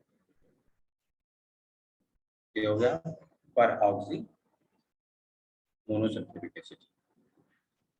जितने भी पेरोक्साइड वाले कंपाउंड्स होते हैं वो अनस्टेबल होते हैं due to presence of peroxide bond. तो अगर H2SO5 प्योर है तब तो ठीक है, लेकिन अगर गलती से इसमें ट्रेस ऑफ वाटर या मॉइस्चर हम डाल दें तो तुरंत ये टूट जाता है। इस बॉन्ड की हेटेरोलिसिस होती है, ऑक्सीजन की इलेक्ट्रॉनिटी ज्यादा है तो दोनों इलेक्ट्रॉन ऑक्सीजन ले जाता है, ऑक्सीजन पर चार्ज आता है माइनस और सल्फर के ऊपर चार्ज आ जाता है प्लस। और अब जब ये प्लस और माइनस चार्ज आ गया तो सल्फर से जुड़ जाता है OH और इससे जुड़ जाता है H, यानी अल्टीमेटली जब आपने इसमें पानी डाला तो आपको मिला H2SO4 H2O2 और साथ मिल गया H2O2। तो अगर आपके पास 1 मोल सल्फ्यूरिक एसिड था और आपने इसकी हाइड्रोलिसिस करवाई तो आपको मिला 1 मोल H2SO4 और 1 मोल मिल गया H2। दूसरा आपका है पर ऑक्सी डाइसल्फ्यूरिक एसिड। नाम में ही है डाइसल्फ्यूरिक एसिड हमें लेना है, तो चलो 2 सल्फ्यूरिक एसिड ले लिया जाए।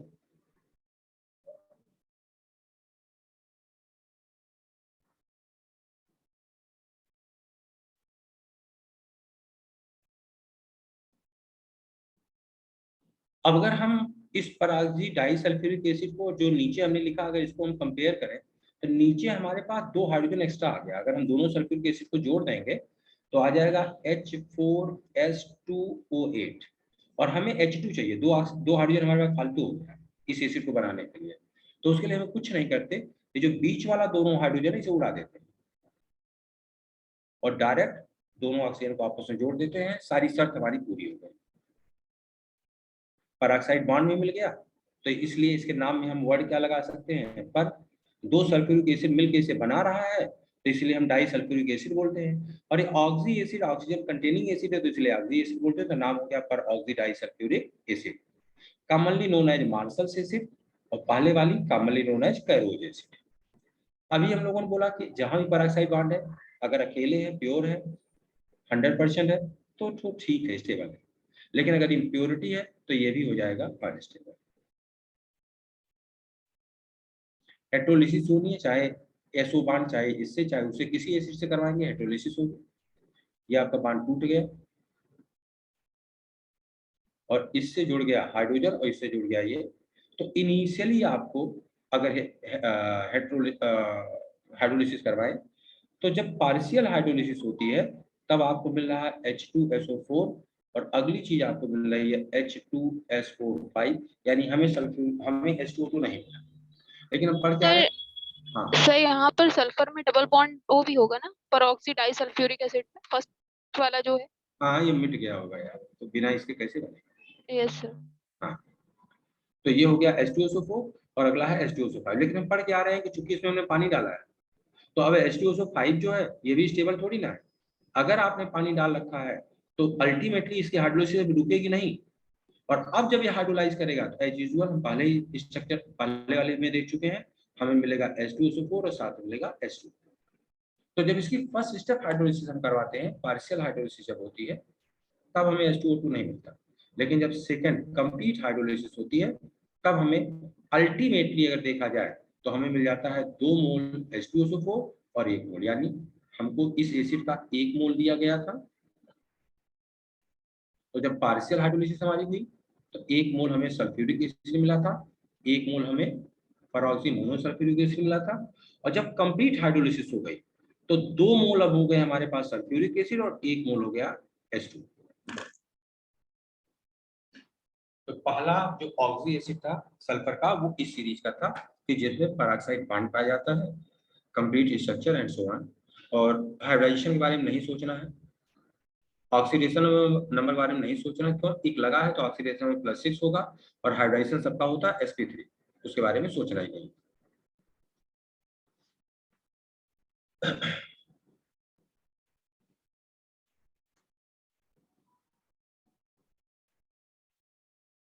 चले आगे। Yes sir. Yes sir.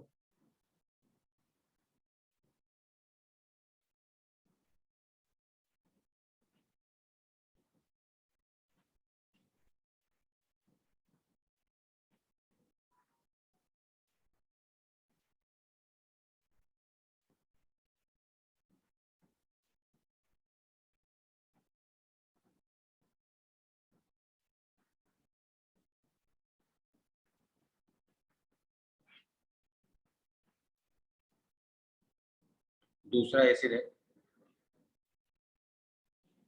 इक एसिड, तीसरा एसिड होगा अस एसिड।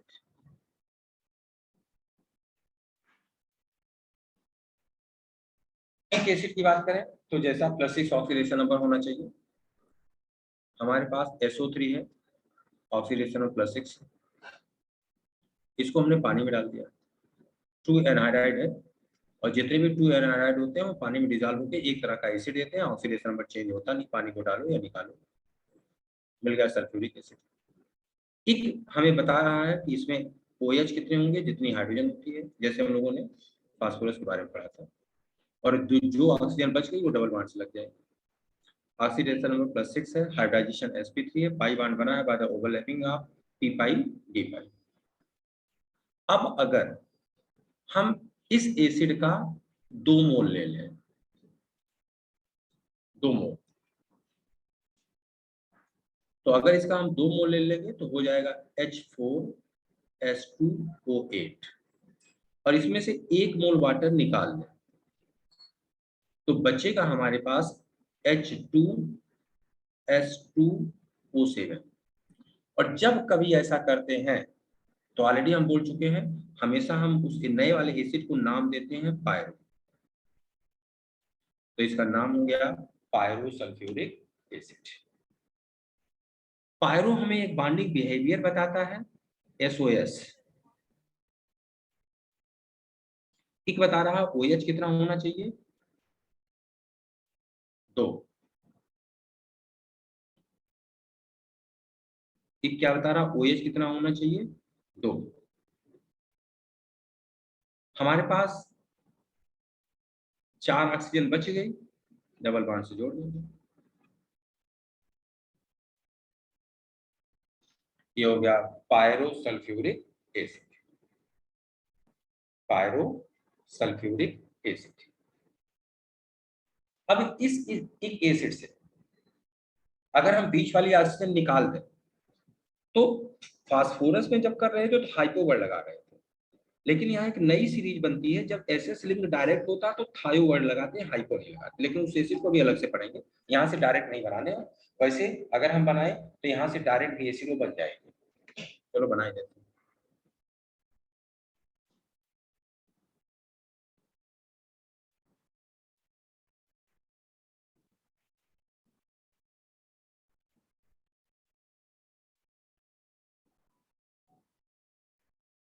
अगर यहाँ हम बात करें तो ऑक्सीडेशन नंबर 6 होगा। वाटर को डालो या निकालो, ऑक्सीडेशन नंबर में कोई चेंज नहीं होता, तो फिलहाल तो ऑक्सीडेशन नंबर 6 है।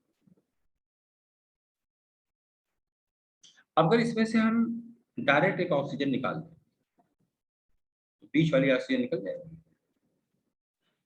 अगर बीच वाली ऑक्सीजन निकल गई तो अब हमारे पास क्या बचा है, H2S2O6। यहाँ थायो वर्ड यहाँ लगाना चाहिए, इसके पहले हम लोग इस केस में क्या लगा रहे थे, फास्फोरस के केस में हाइपो, लेकिन यहाँ हाइपो नहीं लगा के यहाँ जब एसएस डायरेक्ट लिंकेज होता है तो यहाँ लगाते हैं थायो। तो चूंकि यहाँ एसएस में डायरेक्ट लिंक मिल गया तो यहाँ हमने क्या लगा दिया है, थायो। अब इस थायो की अगर बात करें स्ट्रक्चर, तो सिमिलर कंडीशन में स्ट्रक्चर है।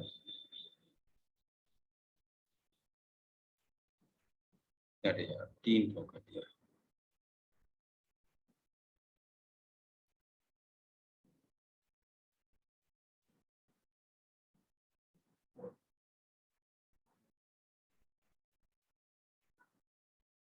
इसका नाम अब पायरो की जगह थायो लग जाएगा, तो इसका नाम हो जाएगा थायोसल्फ्यूरिक एसिड। ठीक, अब अगर इसका नाम हम थायोसल्फ्यूरिक एसिड लेके चलें, थायोसल्फ्यूरिक एसिड, तो जरा देखो क्या टेक्निकल प्रॉब्लम आएगी क्या। हमारे पास Na2S2O3 एक साल्ट है, इसका नाम था सोडियम थायोसल्फेट। हम लोगों ने पढ़ रखा है कि अगर हम एसिड से साल्ट या साल्ट से एसिड बनाए तो नामकरण हमें आता है। तो अगर इस Na को हटा करके हम H2S2O3 लगा दें तो सोडियम को यहाँ से हटा देंगे और 8 जहां लगा वहां क्या लगा देंगे, इक। तो इस एसिड का नाम क्या होगा, थायोसल्फ्यूरिक एसिड। तो फार्मूला H2S2O3 है और यहाँ हमारा फार्मूला क्या निकल के आ गया है, H2S2O6। तो इसका मतलब थायो तक तो बात चल रही है, ठीक, लेकिन फिर दोनों सेम नहीं हो सकते। इसका मतलब कुछ तो गड़बड़ हम लोग कर रहे हैं, ठीक। तो इसका मतलब इसे हम यहाँ से जो बनाने की कोशिश कर रहे हैं ये सही बात नहीं है। अगर बना लिए हो तो काट दो, अभी इसको बाद में बात करेंगे इससे।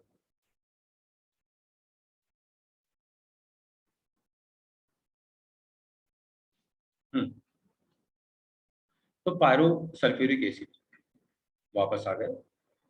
अब आगे इस एसिड को एक तरह से हम और बना सकते हैं, क्या, हम सीधे H2SO4 में SO3 गैस पास करते हैं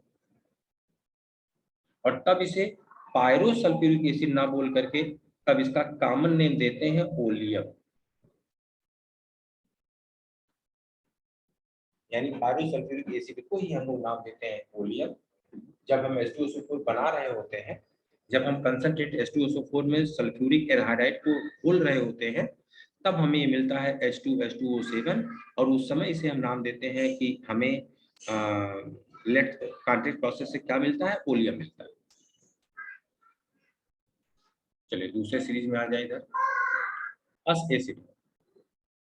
हमारे पास सल्फर डाइऑक्साइड है, ऑक्सीडेशन नंबर +4 है, इसे हम पानी में घोलें ऑक्सीडेशन नंबर चेंज होना नहीं चाहिए, H2SO3 मिलेगा, और सॉरी ऑक्सीडेशन +4 है सल्फ्यूरस एसिड। स्ट्रक्चर के बारे में कुछ सोचना नहीं है, 2 OH लगा दिया हम लोगों ने, और अब एक ऑक्सीजन बची है, डबल बॉन्ड से जोड़ दिया। सिमिलरली अगर हम इसका 2 मोल ले लें, तो जिसका 2 मोल लेंगे तो ये हमें मिलेगा H4S2O6, और इसमें से अगर 1 मोल हम वाटर निकाल दें तो हमारे पास बचेगा H2S2O5। हम पढ़ के आ रहे हैं, हम पढ़ते आ रहे हैं कि इसका नाम होता है पायरो, लेकिन यहां पायरो संदिग्ध। ठीक, अब अगर ये पायरो संदिग्ध है तो पायरो में हमने क्या पढ़ा था, SOS बॉन्ड।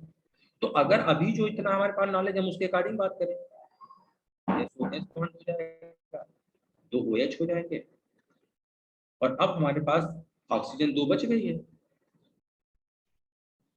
देखने में हमें कोई गड़बड़ी नहीं समझ आ रही है, यहाँ तक की बातें हमारी सही चल रही है। और यहाँ भी अगर इसके बीच से हम एक ऑक्सीजन निकाल दें तो डायरेक्टली हो जाएगा, और फिर डायरेक्ट में क्या मिल जाएगा, H2S2O4। इसी एसिड को अभी हम थायो जाके बोलेंगे, लेकिन जैसे कि यहाँ मैंने आपको दिखाया थायो बना करके कि थायो जब हम बनाते हैं तो किन्हीं दूसरे एसिड से मैच कर जा रहा है और उसका नाम कुछ और है। तो इसीलिए यहाँ भी हम थायो बनाएं तो बन तो हमें जा रहा है, लेकिन एग्जैक्टली जो थायो है उसे इसमें नहीं कर पाएंगे, तो इसलिए यहाँ इस तरह से हम थायो को नहीं बनाएंगे, थायो भी अलग से आगे चल के देखेंगे। ठीक, अब जरा इस एसिड के बारे में देख लेते हैं। हमने अभी तक जो पढ़ा, जो फास्फोरस से पढ़ते आ रहे उस पैटर्न पे हमने सब कुछ यहाँ सही किया, कुछ गलत नहीं है। लेकिन देखा जाए क्या एनसीईआरटी ने इस एसिड के बारे में दिया है क्या, H2SO5? देखो भाई नहीं है।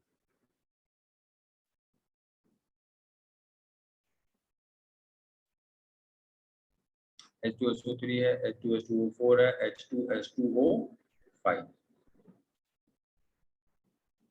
दिया तो है, नाम उन कुछ लिखा है कि नहीं लिखा?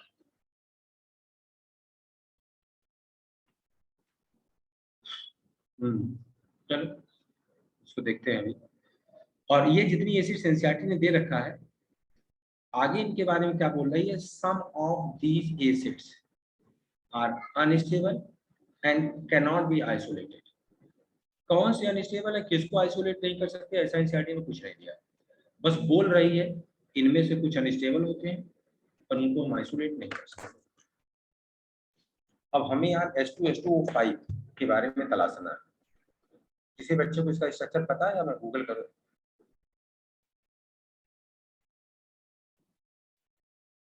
स्ट्रक्चर ऑफ H2S2O5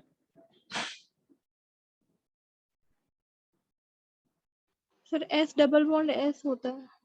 ना, नहीं होगा।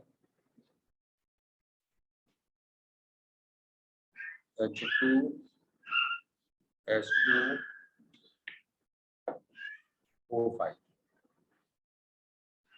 दिखा तो रहे भैया गूगल बाबा, बहुत तो भयंकर वाला यार दिखा रखा है इसने।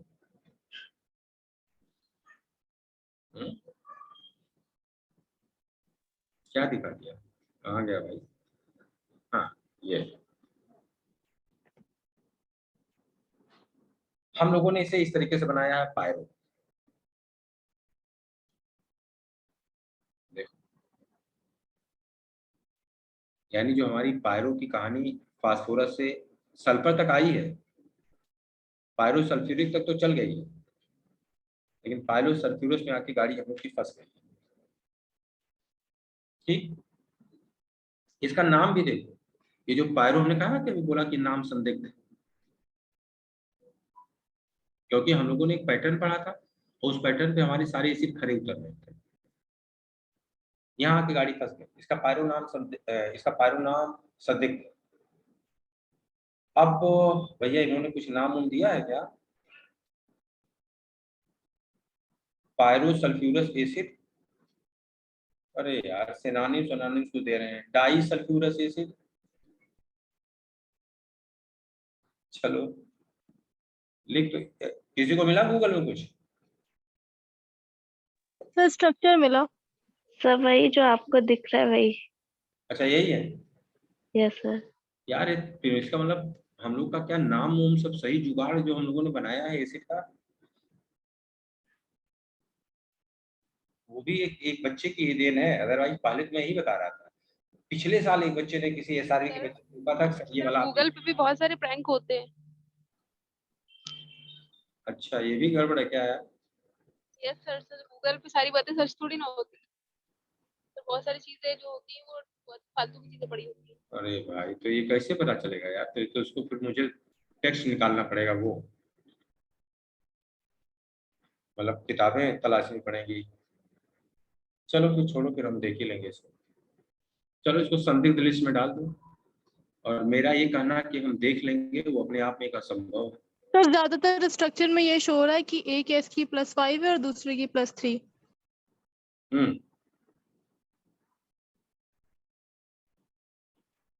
नहीं तो फिर नाम में पायरो, अगर एसओएस नहीं तो फिर नाम में पायरो कैसे आ जाएगा? हाँ सर SOS तो नहीं है, S बॉन्ड S है। तो वही कारण, फिर तो ये पायरो संदिग्ध, तो फिर थायो आना चाहिए।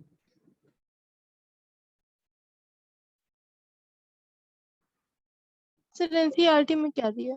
एनसीईआरटी ने कुछ नहीं दिया है। क्यों ना? तो नहीं पढ़ेंगे ना सर, रहने दीजिए। नहीं चलो यार इसको छोड़ो, देखो इतना तो मैं भले बोल देता हूँ कि मैं देख लूंगा, लेकिन इस समय मरने का टाइम नहीं है, देखना तो बहुत दूर की बात है।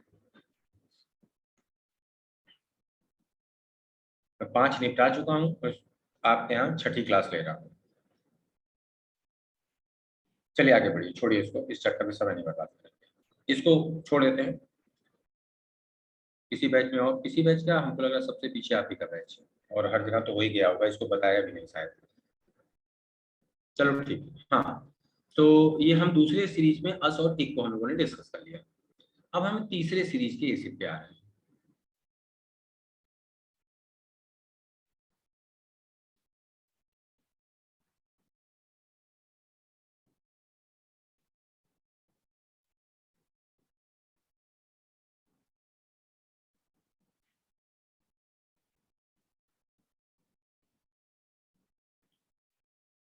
तीसरे सीरीज का एसिड है जो मतलब तीसरा चौथा जो भी नंबर हो, चौथा मान लो, थायो एसिड्स। थायो का मतलब होता है सल्फर और सल्फर के बीच डायरेक्ट बॉन्ड।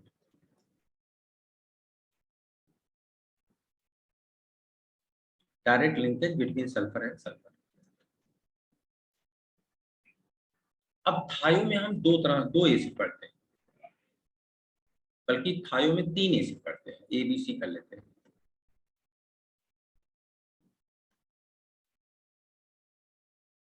तो पहले ए की अगर हम बात करें तो इसका नाम है थायोसल्फ्यूरिक एसिड।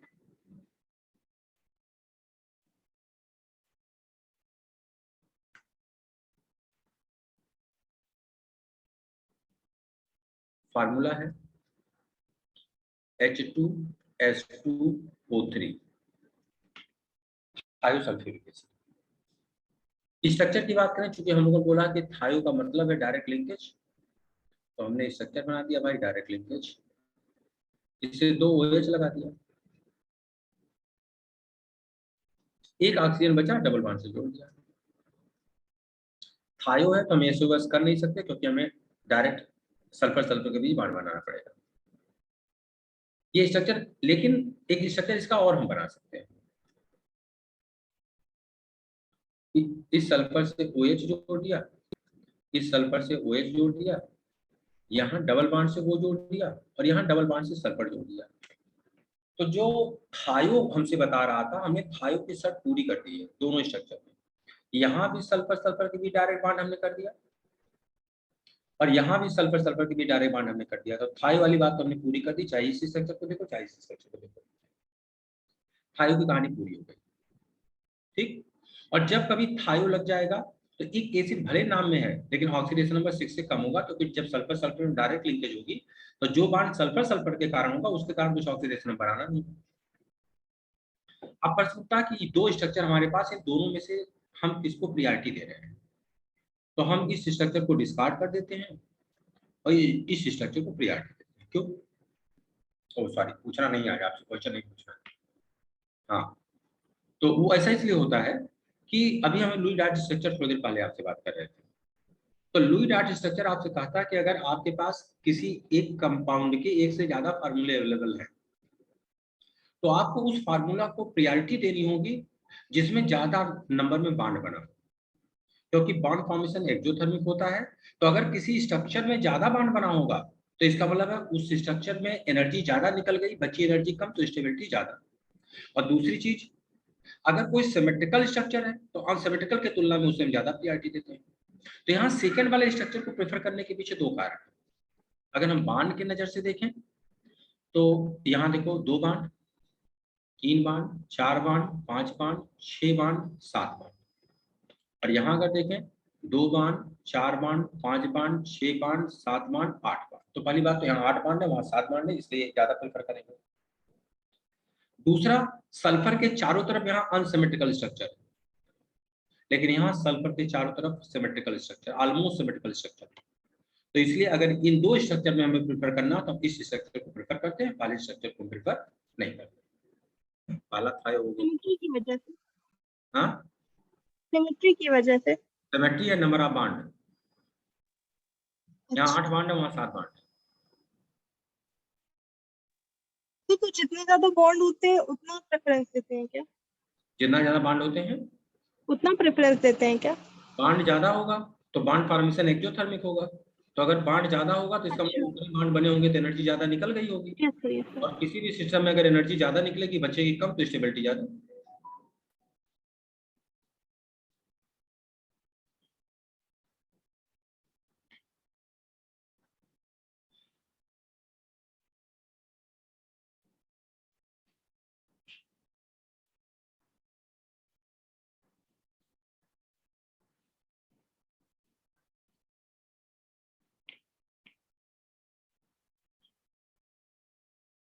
दूसरे थायो की बात करें तो दूसरा वाला थायो है पॉली थायोनस एसिड, और सी है पॉली थायोनिक एसिड।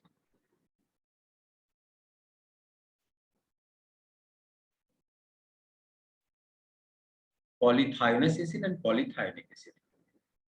फिर अगर फार्मूले की बात हम लोग करें तो यहाँ फार्मूला होता है H2SNO4, और यहाँ फार्मूला होता है H2SNO6।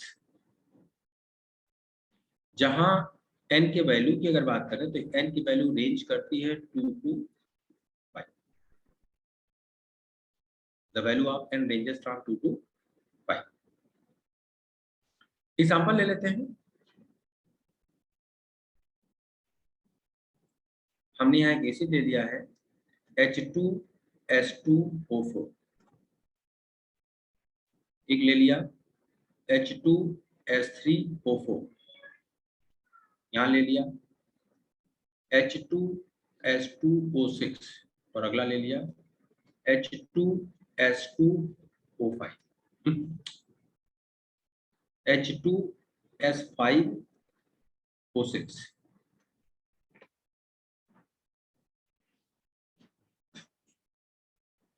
दो से 5 रेंज करता है।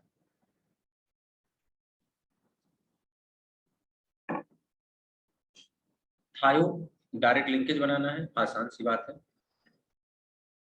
सल्फर सल्फर बना दिया, 2 OH लगाना है, 2 ऑक्सीजन बच गई, डबल बॉन्ड से जोड़ दें।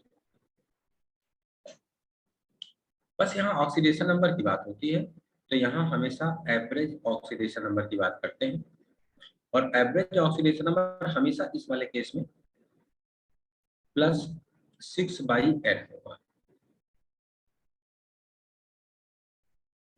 और चूंकि यहाँ 2 सल्फर है तो अब पॉली वर्ड हमें लगाने की जरूरत नहीं है, हमें नाम पता चल जाएगा इसका, क्योंकि 2 सल्फर हमें पहले से पता चल गए। तो इसका नाम हो जाएगा डाईथायोनस एसिड।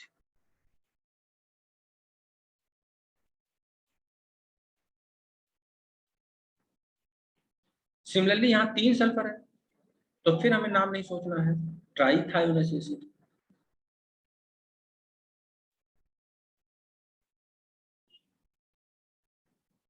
और स्ट्रक्चर के बारे में फिर नहीं सोचना है, डायरेक्ट आपको सल्फर सल्फर सल्फर लगाना है, OH है, OH है। टर्मिनल वाले सल्फर को यहाँ भी अगर आपसे पूछ लिया गया कि बताइए ऑक्सीडेशन ऑफ +6/N +6/3 2 आएगा, लेकिन उस 2 में टर्मिनल पे हमेशा +3 आएगा और बीच वाले का 0 होगा। वैसे यहाँ अगर H2 बोल रहे हो तो नाम हमें पहले से पता हो गया, क्या? डाइथायोनिक एसिड।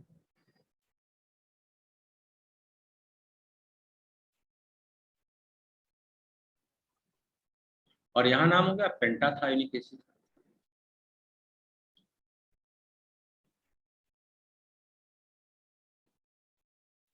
सर ये ऑक्सी एसिड से किस तरीके के क्वेश्चंस पूछे जा सकते हैं? अब तक जितने क्वेश्चंस आए हैं, क्वेश्चन आपसे पूछा गया है कि बताइए PP बांड कहाँ है, क्वेश्चन आपसे पूछा गया है कि बताइए POP बांड कहाँ है, क्वेश्चन आपको 3-4 एसिड फास्फोरस के दे करके पूछे गए कि ऑक्सीडेशन नंबर के अकॉर्डिंग अरेंज कीजिए, और क्वेश्चन आपसे ये भी पूछा गया कि किसमें SS बॉन्ड है या किसमें SS बॉन्ड नहीं है। इतने तरह के क्वेश्चंस आपके यहाँ आ चुके हैं।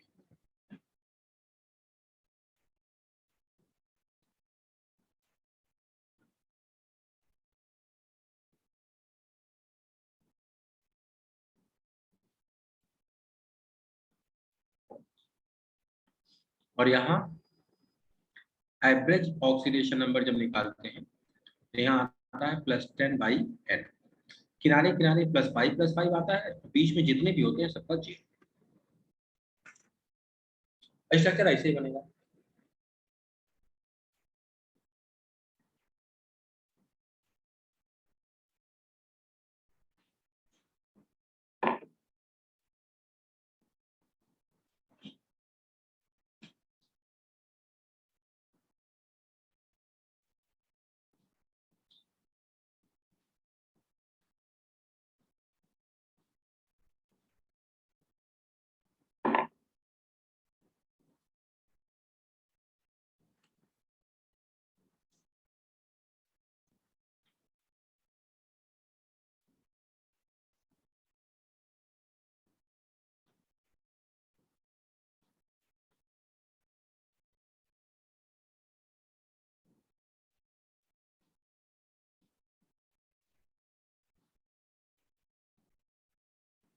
हो गया भाई? Yes sir. Yes sir.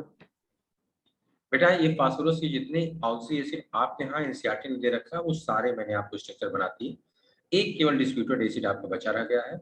और अब आप अगली हेडिंग डाल लीजिए H2SO4 सल्फ्यूरिक एसिड। सारे एसिड आपके समाप्त हो गए, और अब आ जाइए सल्फ्यूरिक एसिड।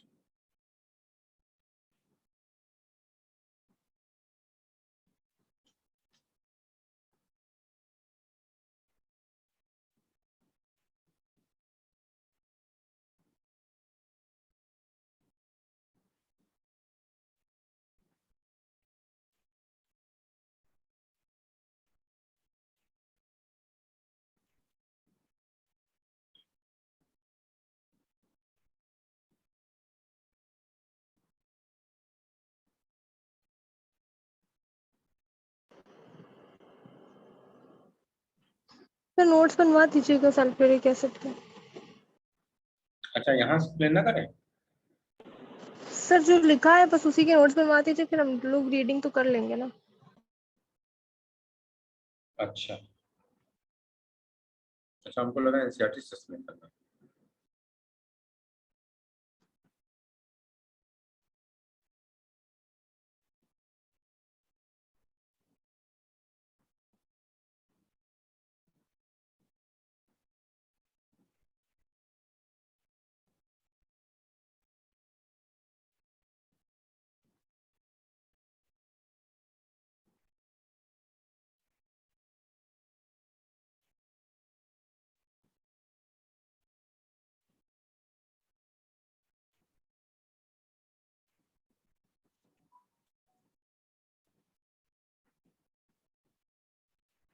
चलिए सबसे पहला पॉइंट है, इसे हम लोग बोलते हैं आयल ऑफ विट्रियल। क्यों?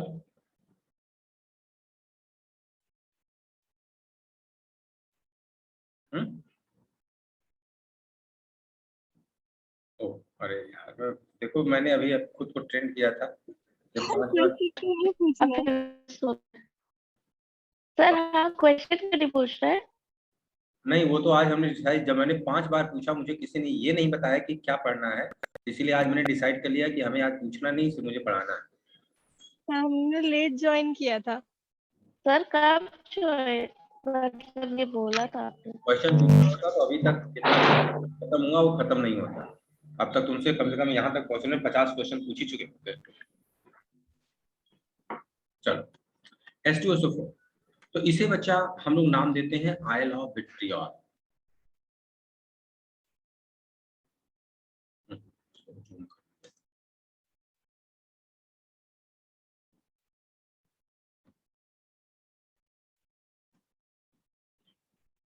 इसे हम लोग नाम देते हैं आयल ऑफ विट्रियल।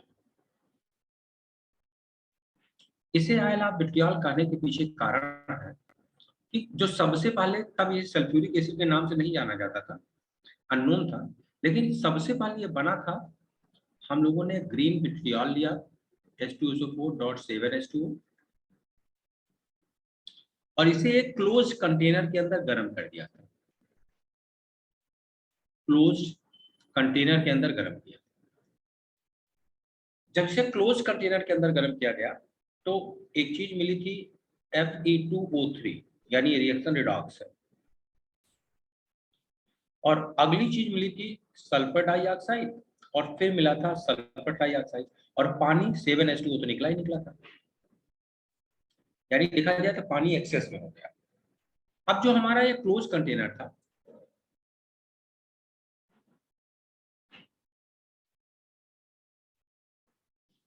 इसमें हम जानते हैं कि अगर SO2 पानी के साथ आए तो ये पानी के साथ मिलने के बाद पढ़ के आ रहे हो हमको देगी H2SO3, और अगर SO3 पानी के साथ आए तो ये पानी से मिलने के बाद हमें क्या दे देगी H2SO4।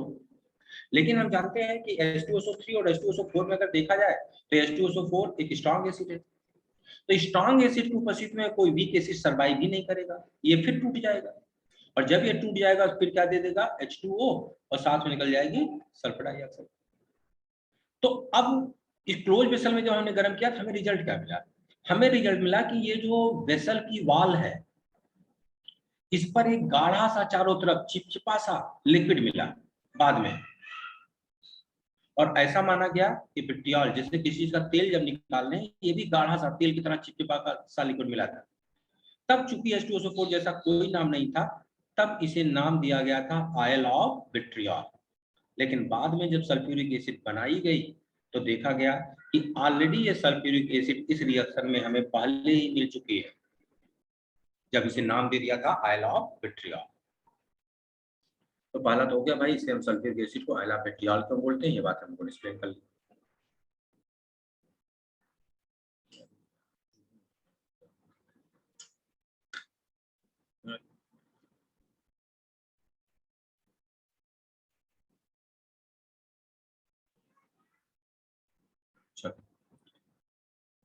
दूसरा, इसे हम एक और नाम देते हैं, तो पहली बात हो गई, इसे एक और नाम हम देते हैं किंग ऑफ केमिकल्स।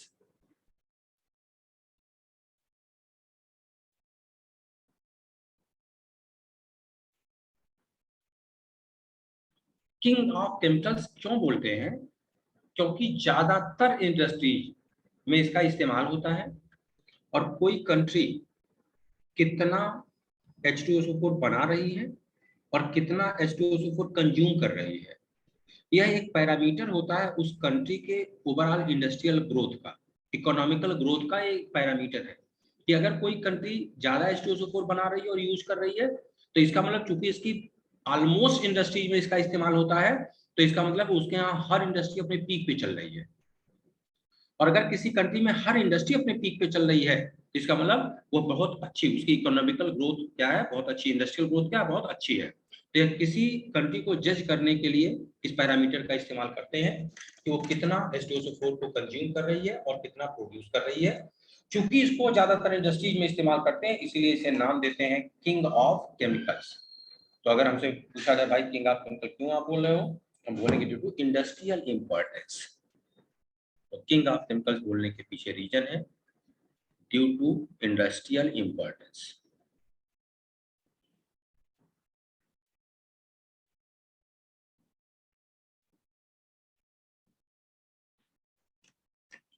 अब इसे बनाने का हमारे पास दो तरीका है, एक है कॉन्टैक्ट प्रोसेस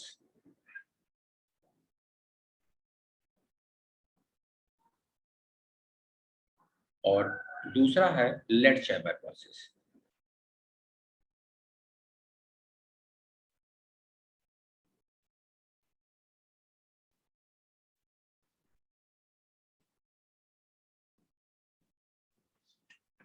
और यहाँ से हम लोग की जो अगली मुलाकात होगी तो उसमें हम लोग इसके आगे शुरू करेंगे।